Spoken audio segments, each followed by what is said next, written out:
Balade Bandero. maanta anu waxa leeyahay run ahaantii shacabka deegaanka Soomaaliya oo farxad bay u tahay xukuumadana farxad bay u tahay inaan maanta indhahanaga aan xariga ka jirno mashruuci waxa weeye maxaan ku raacay collapse garoobay ee baaba'ay oo waxa weeye totally hal mar inta la arkay haddana hawada ka baxay degmada goday iyo beer caano ayaa waxaan dhigi karaa waxa uu si tahay maalin farxad la u si tahay waayo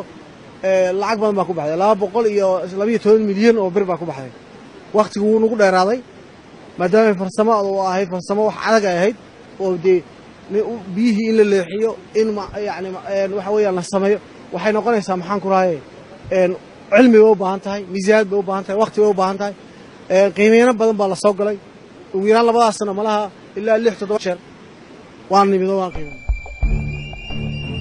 mashruuca biyo weecinta wabiga Shabeelle ayaa u muuqata mid sabab u noqon karta biyo yaraan ku timaada beeraleyda Soomaaliya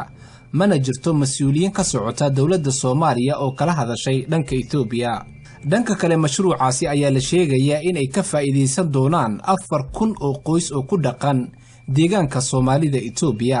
halkii ilbiraqsi ayaa la sheegayaa in uu soo tuurayo 46,000 oo litir oo biyo ah isla markaana laga qaaday carag ka badan 690,000 oo mitir cube ah odayaasha dhaqanka ee dawlad deegaanka Soomaalida ayaa aad u soo dhaweeyay fikradii iyo maskaxdii uu dejiyay ra'iisul wasaarihii dalkaasi ka talin jiray muddada dheer